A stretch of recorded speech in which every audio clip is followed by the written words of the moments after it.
One in the front. Thank you. Hello, friends. Hello. As usual, nice to see everybody back here on a beautiful day such as this one. I'm not going to pretend to be anybody else today, but I'm standing in for Tim Wyman, who's stranded in Florida with his family on vacation. So he's having a good time. But our guest today is Dr. Suzanne Davis. She's the president of Greenville University, it's down the road on 70. She's the 13th president and the first female president they've had. And she became president last year. And prior to that, she was acting as president for several months. I'm going to read a bit about Dr. Davis.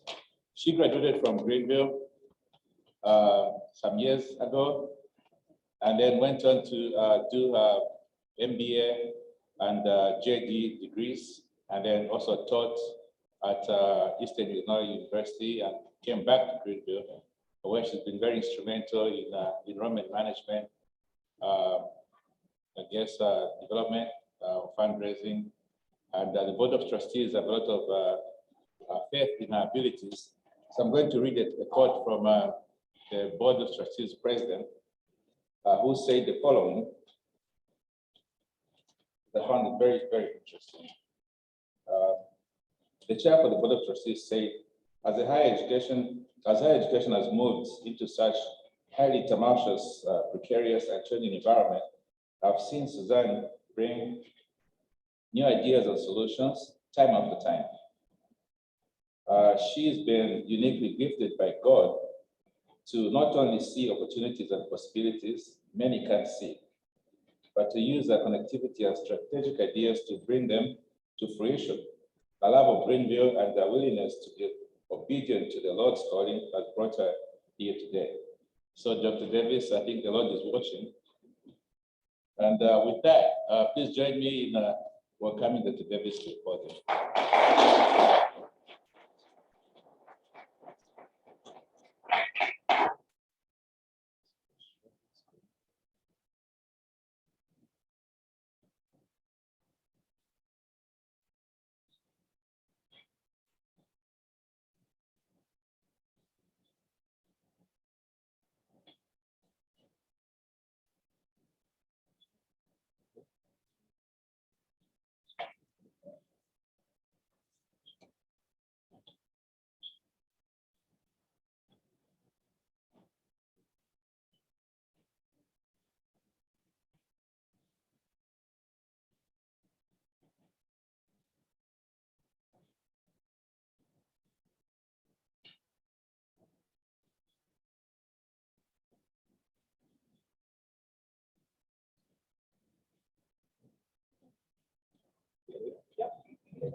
All right, well, thank you for having me.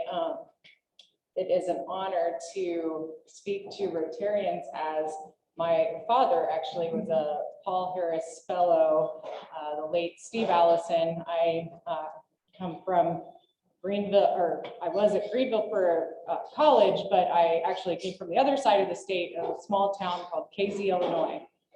You might recognize it now because it has the world's largest things. I like to think of KZ people, they think a little bit outside the box, let's put it that way. But if you haven't gone to see the world's largest things over on the other side of the state on your way to Indiana, it's worth a trip. My family has nothing to do with that. It's just very, KZ, that's all I can say. So anyway, I actually attended Greenville University college at the time because both of my brothers had a horrific genetic disease. I actually have a little bit of that myself, however, much less percentage. And so both of them passed away, and my dad passed away from cancer all about the same time as I was attending college. And it gave me ample opportunity to think about the meaning of life and what really matters. And I think that's why the experience was transformative for me. I actually wasn't looking to attend a Christian college, but it just so happened that it was fairly close to go across the river to BJC. And where they were studying the disease at WashU. And really only one of two doctors in the whole world that knows what the genetic disease is, which is called MELAS, which is a mitochondrial neuromuscular decay. Anyway, all that to say, it did seem ordained in a sense that I came to Greenville College at the time, where I was a little bit of a wild child that was completely transformed by a place that is much more than just an educational experience. They really pride themselves in being a holistic view of education. So emotionally, spiritually, just developmentally of the entire person. And so that is what Greenville University means to me. They definitely, I love my education at the University of Illinois, where I went to law and business. But I will say that my alma mater was a transformative place to be. For those of you who are familiar with the campus, I'm not going to play this video, we don't have time, but our campus is a quaint little campus. The main campus is about 40 acres. We have 120 acres, though, of different things, a science center that has ag, farm fields and things that you can study in science. We have then a larger outdoor athletics facility, of course, and we even own some of the what are called the gullies, which are nature trails and things like that the students can walk on. And we're right next to the town square. Literally a block away, we're building a new residence hall and nursing classrooms and student union space this coming year. So it's a great time to come check it out, as we're in the middle of a very large construction project for 246 beds at a residence hall, and also an athletic facility out by the fields that we're building simultaneously. And I believe that because we're doing this in cooperation with the city of Greenville, it's going to inspire a full rural renaissance, in my opinion.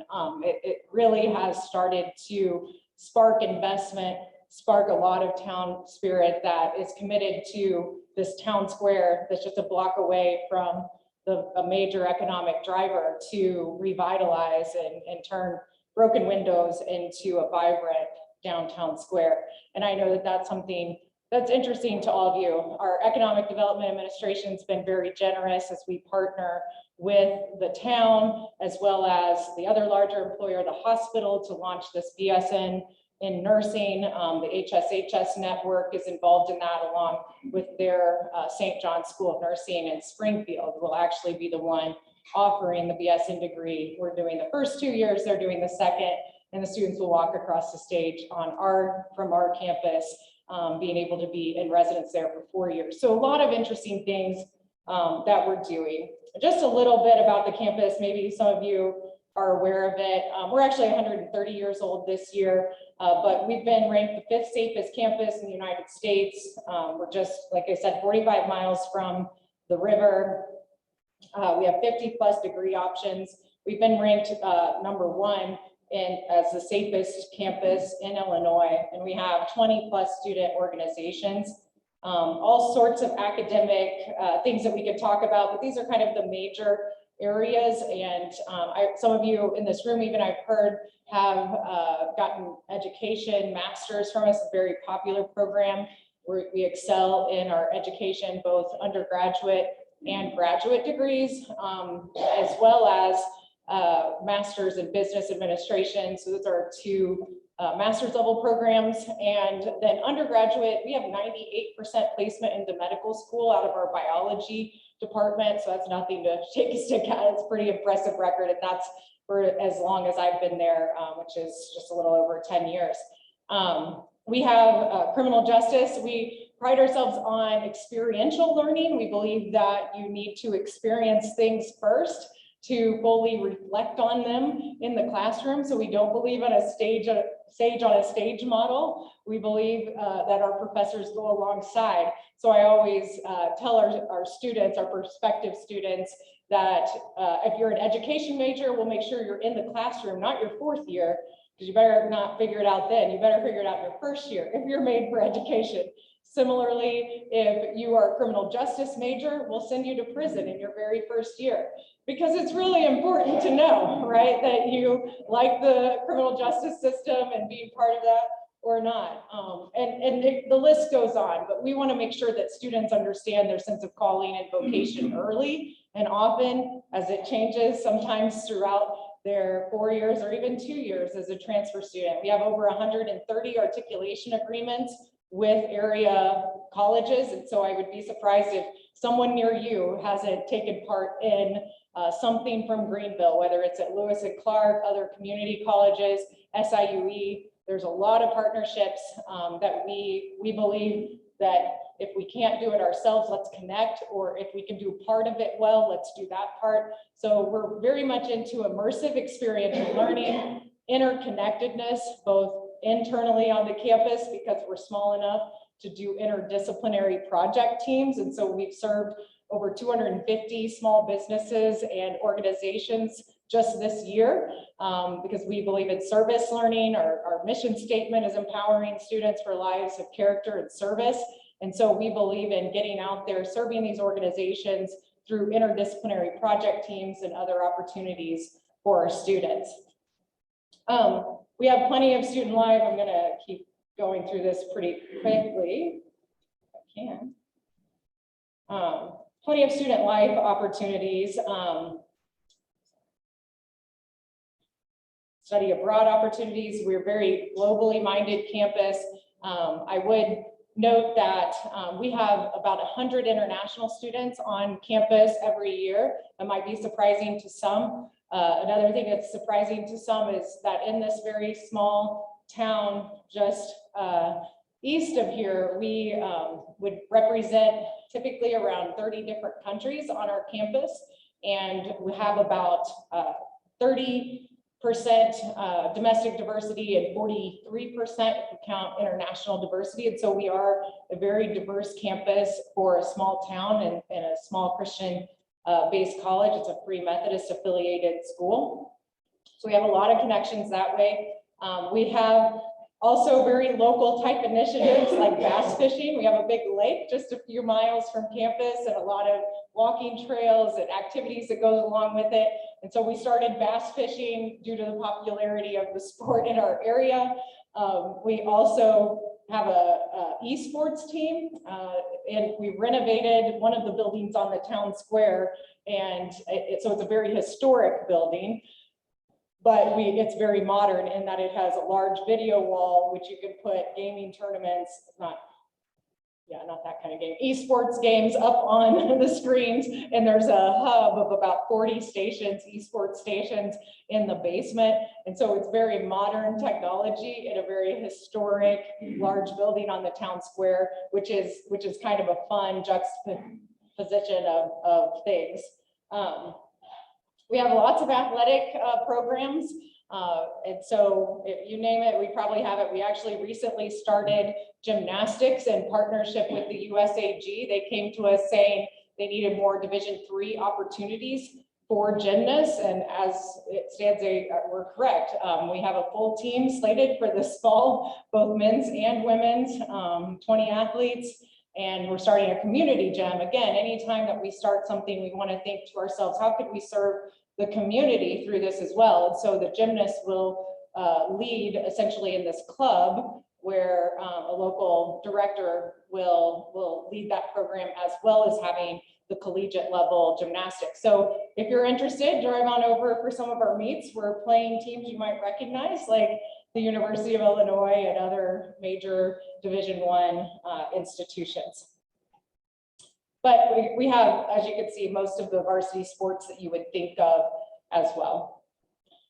We have an interesting scholarship program, although you do have to have the requisite grade point average and test scores to get in. We actually put our money where our mouth is in regards to our mission of Christ-centered character and service. And to that end, we base our scholarship programming on character and service. And so as part of the application process, you click you write your essay, etc. But then you click on the record button and you record yourself talking about why you believe you're someone of character and service that would be a fit for our institution. And it is actually probably the most meaningful time when I get to watch some of the videos of the students who have been selected whether it's for what we call Panther Preferred or Mosaic Diversity Scholars. We also have Women in Leadership Scholarship, but all of these students have one thing in common, and that is they're able to articulate how they look outside themselves and look to others, look to serve others, look to be present in their community, look to go the extra mile. We recently had a African-American student from Mississippi articulate how he worked 2 jobs, put the rest of his, got his siblings to school, stayed overnight to work a shift when his boss asked him if he could go above and beyond, and then turned around, went to school at 7 a.m. So there's stories of grit and perseverance, as well as all the stories you might anticipate of students who have led in various capacities across their communities. And that's where we want to give big scholarships to those students, because we believe that those might mean more than just their test scores and GPA. It might mean more if they are getting an A in life or are on the trajectory to get an A in life, more than just an A in the classroom. So that's, I think I'll just stop there. We are a private school, and our average financial aid package, you can see there, is over $20,000. So even though the sticker price looks intimidating a lot of times to students, as we're just under the 30,000 mark in tuition, it is typically very affordable if a student, especially a student that has that character and service, that drive, that resilience, that grit, that willingness to persevere, they're likely going to get a very large scholarship of some sort, and it would be more than affordable for them to come to a private institution for all 4 years. Or if they're a community college student, to transfer, we make sure that those pathways for transfer are very smooth. Or if they're an international student, we have all sorts of scholarship opportunities for that as well. And so I just wanted to give you a little bit. A lot of times I find the closer that we get to the river, the less that people know that we're literally just a short 30-minute drive away down the road. Lots of great opportunities in this, not just on our campus, but also as we explore some of the rural renaissance, which we're kind of centering around farm to table initiatives.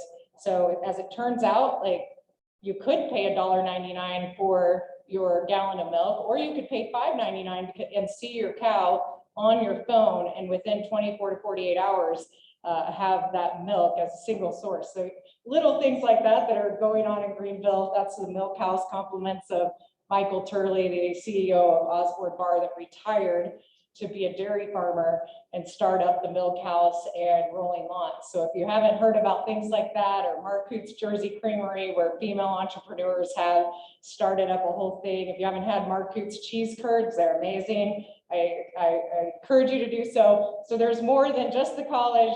There's more to Greenville than you might expect. And yeah, so we believe that we're going to be part of rethinking rural and a renaissance of sorts on the town square as well as on campus. So thanks for having me. Appreciate your time.